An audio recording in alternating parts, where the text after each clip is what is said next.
हरे कृष्ण। दोस्तों, कल्पना कीजिए, एक शांत प्रातः काल है। वृंदावन की गलियों में हल्की धूप फैल रही है। कहीं दूर से गोविंद नाम की मधुर ध्वनि कानों में पड़ती है और उसी क्षण मन में एक प्रश्न उठता है, क्या अब मेरा मन वास्तव में कृष्ण की ओर मुड़ चुका है? क्या मैं अब भी भौतिक सुखों की डोर से बंधा हुआ हूँ, या उस डोर को छोड़कर कृष्ण भावनामृत की राह पर चल पड़ा हूँ? दोस्तों, भागवत साहित्य में एक अत्यंत मार्मिक प्रसंग आता है। जब कुछ गोपियाँ अपने घरों में बंद थीं, उनके पतियों ने उन्हें कृष्ण के दर्शन के लिए जाने से रोक दिया था। वे चाहकर भी शारीरिक रूप से श्री कृष्ण के पास नहीं जा सकी, लेकिन क्या वे रुकी? नहीं, उन्होंने अपनी आंखें बंद की और अपने अंतर मन में उस प्रियतम का ध्यान किया जो उनके रोम रोम में पहले से बसा था। यही तो है सच्चा योग। जैसा भगवत गीता में कहा गया है, जो अपने हृदय में श्रद्धा और प्रेम से निरंतर कृष्ण का स्मरण करता है, वह योगियों में श्रेष्ठ है। दोस्तों, यह कहानी केवल भक्ति की नहीं, बल्कि इस बात की है कि हमारे कर्म कैसे हमें बांधते हैं, चाहे वे पाप कर्म हो या पुण्य कर्म। एक ओर दुख, दूसरी ओर भौतिक सुख। दोनों ही स्थिति में जीव प्रकृति के बंधन में है। केवल कृष्ण भावनामृत ही है जो इस बंधन से हमें मुक्ति की ओर ले जाता है। तो दोस्तों, आइए आज हम इसी गूढ़ संदेश को और गहराई से समझते हैं। एक चांदनी रात, शरद ऋतु की पूर्णिमा और यमुना किनारे बांसुरी की मधुर तान। क्या आपने कभी सोचा है वो गोपियाँ कौन थी जो सब कुछ छोड़कर सिर्फ कृष्ण के लिए दौड़ी चली आई थी? क्या वे सामान्य ग्वालिनें थी या कुछ और? जब श्री कृष्ण ने अपनी बंसी बजाई, वृंदावन की हर दिशा जैसे खींचती चली आई। और गोपियाँ, वे कोई साधारण नारी नहीं थी, अधिकांश तो स्वयं राधा रानी की ही अंश थी। आनंद चिन्मय रस की प्रतिमूर्ति, बैकुंठ की दिव्य आत्माएं जो प्रेम की पराकाष्ठा बनकर इस धरती पर उतरी थी। लेकिन कुछ गोपियाँ इस भौतिक संसार से थी, जो धीरे धीरे कृष्ण चिंतन के कारण इतनी शुद्ध हो गई कि वे भी रास लीला में सम्मिलित हो सकी। वे थी वो साधारण नारियां जो असाधारण प्रेम की परिभाषा बन गई। वो गोपियां जो गृहस्थ जीवन से बंधी थी। जब श्री कृष्ण ने उन्हें बुलाया तो उन्होंने मोह, मर्यादा, लोक लाज सब त्याग दी, सिर्फ एक पुकार पर। और उस क्षण में वो कर्म से, पाप से और जन्म मृत्यु के बंधन से मुक्त हो गई। जरा सोचिए, अगर शिशुपाल जैसे ईश्वरजालु कृष्ण को देखने मात्र से मुक्ति पा सकता है, तो फिर वे गोपियाँ जो कृष्ण को जीवन नहीं प्राण मानती थी, क्या उनका उद्धार नहीं होगा? सच तो ये है कि जो कृष्ण के लिए जीता है वह कर्मों से ऊपर उठ जाता है, और जो कृष्ण के लिए मरता है वह अमर हो जाता है। गोपियाँ आई थी आधी रात को कृष्ण के पास, और जब कृष्ण ने पूछा, सखियों, अर्धरात्रि में इस वन में क्यों आई हो? तो गोपियाँ हंस दी, क्योंकि वे जानती थी जहाँ कृष्ण है वहीं स्वर्ग है। गोपियाँ रास लीला में नहीं आई थी नाचने, वे आई थी कृष्ण में लय होने। कृष्ण नृत्य नहीं कर रहे थे, वे प्रेम का रहस्य रच रहे थे।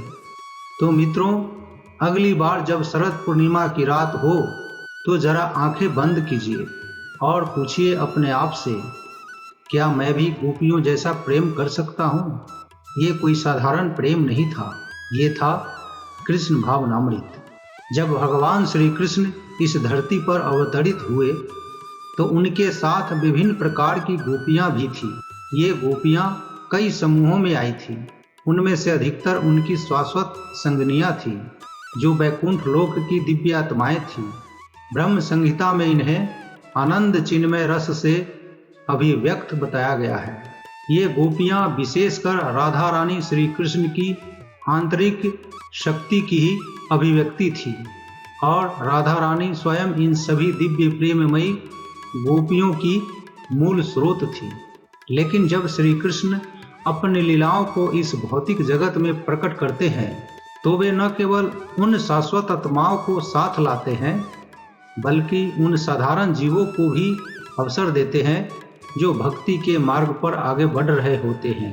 वे गोपियां जो इस पृथ्वी पर जन्मी थी साधारण मानव थी, लेकिन श्री कृष्ण प्रेम और ध्यान में इतनी रमी हुई थी कि वे अपने सारे कर्म बंधन से मुक्त हो गई।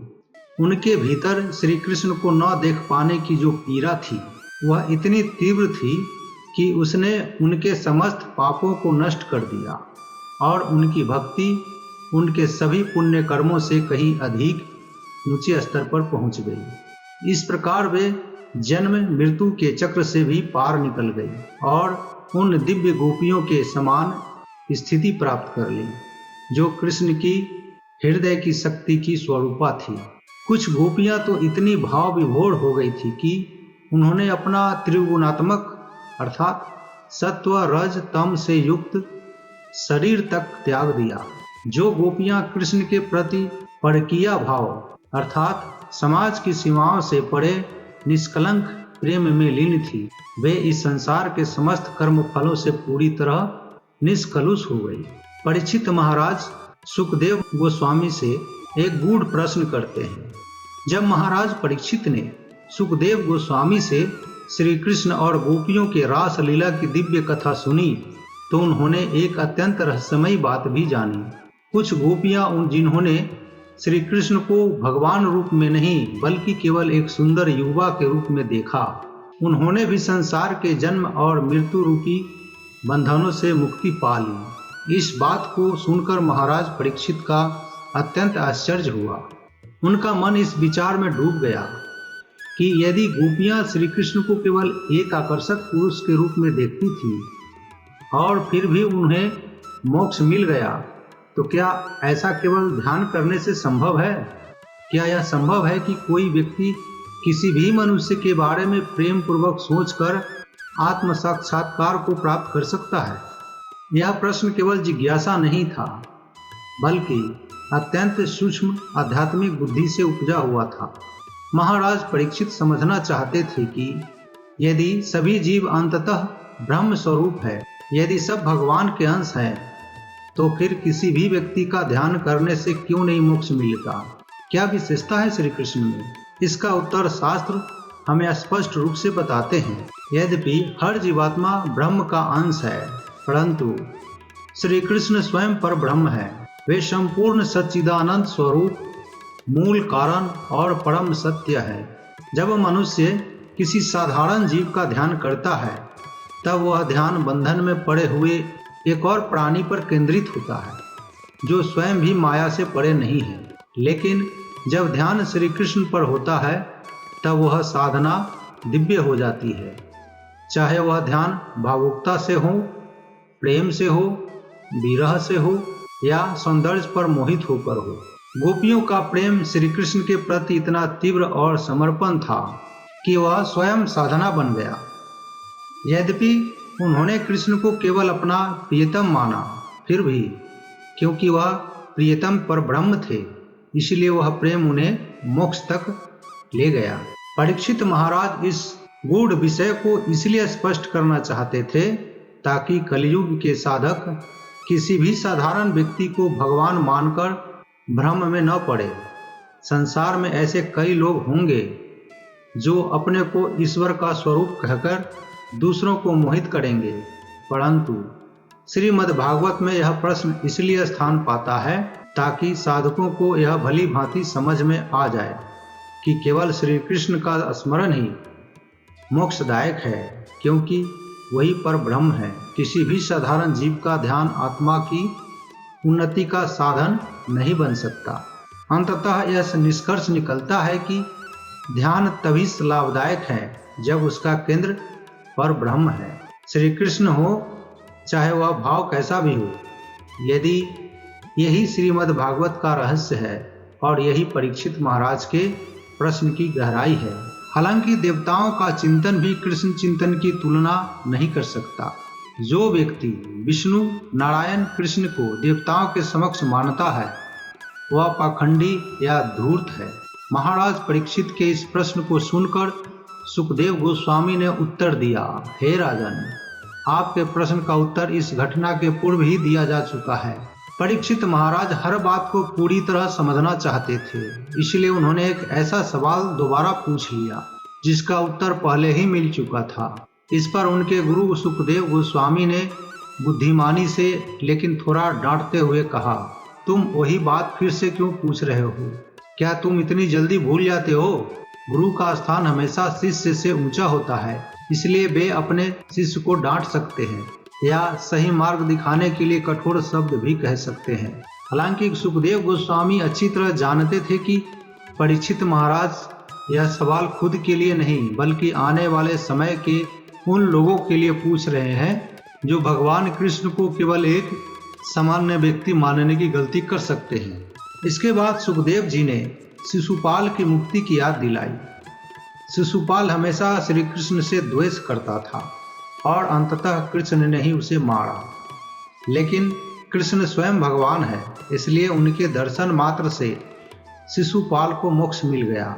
अब अगर एक श्रद्धालु व्यक्ति जो हमेशा कृष्ण की निंदा करता रहा केवल उनके ध्यान से मुक्त हो सकता है, तो सोचो गोपियों का क्या स्थान होगा। वे तो कृष्ण की सच्ची प्रेमिका थी जो हर समय उनके ही बारे में सोचती थी। स्पष्ट है कि शत्रु और मित्र में फर्क होना चाहिए। अगर कृष्ण के शत्रु भी मोक्ष प्राप्त कर सकते हैं तो उनके सच्चे भक्त तो निश्चित रूप से भगवान के साथ रहकर मुक्ति पा सकती थी। भगवत गीता में भगवान श्री कृष्ण को ऋषिकेश कहा गया है, जिसका अर्थ है इंद्रियों के स्वामी अर्थात परमात्मा। सुखदेव गोस्वामी श्री कृष्ण को ऋषिकेश कहकर यही बात बताते हैं कि साधारण व्यक्ति नहीं बल्कि स्वयं परमात्मा है। जहाँ एक सामान्य जीव आत्मा होते हुए भी अपने भीतर शरीर में बंधा रहता है, वही श्री कृष्ण और उनका शरीर एक ही तत्व है, दिव्य और शुद्ध। जो लोग श्री कृष्ण और उनके शरीर में भेद करते हैं उन्हें मूर्ख कहा गया है, क्योंकि वे उनके दिव्य स्वरूप को नहीं समझते। सुखदेव गोस्वामी ने कृष्ण के लिए अधोक्षज शब्द का भी प्रयोग किया है, जिसका अर्थ है वे भगवान जो भौतिक ज्ञान और अनुभव से परे हैं। श्री कृष्ण अपनी करुणा से ही इस संसार में अवतरित होते हैं ताकि जीवों को सही मार्ग दिखा सकें, लेकिन दुर्भाग्यवश कुछ लोग उन्हें आम मनुष्य मानकर भारी भूल करते हैं और इस अज्ञानता के कारण वे पतन की ओर बढ़ जाते हैं। सुखदेव गोस्वामी ने महाराज परीक्षित को समझाया कि भगवान श्री कृष्ण कोई साधारण व्यक्ति नहीं है, वे समस्त दिव्य गुणों से परिपूर्ण भगवान हैं, असीम अविनाशी और इस भौतिक सांसारिक की अपवित्रताओं से पूरी तरह रहित। वे इस संसार में अवतरित होते हैं और बिना किसी परिवर्तन के, यानी उनकी दिव्यात्मा में कोई कमी नहीं होती है। भगवत गीता में स्वयं श्री कृष्ण ने कहा है कि वे अपनी आध्यात्मिक शक्ति से प्रकट होते हैं, न भौतिक शक्ति से, बल्कि भौतिक शक्ति स्वयं श्री कृष्ण के अधीन है और उनके आदेश पर कार्य करती है। ब्रह्म संहिता में भी यह प्रमाण स्पष्ट किया गया है कि दुर्गा नाम से जानी जाने वाली यह भौतिक शक्ति मात्र 1 रुपया की तरह है, जो वस्तुओं की गति के अनुसार चलती है, यानी वह श्री कृष्ण की इच्छा पर निर्भर है।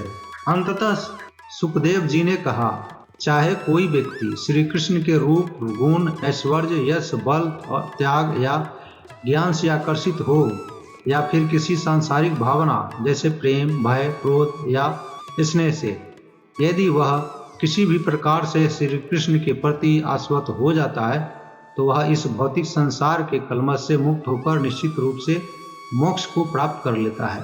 तो दोस्तों, यह संदेश इस बात को दर्शाता है कि भगवान श्री कृष्ण का स्मरण और उनके जुड़ाव किसी भी रूप में क्यों न हो, अंततः आत्मा को पवित्र करता है और मोक्ष की ओर ले जाता है। जय श्री कृष्णा, जय श्री कृष्णा।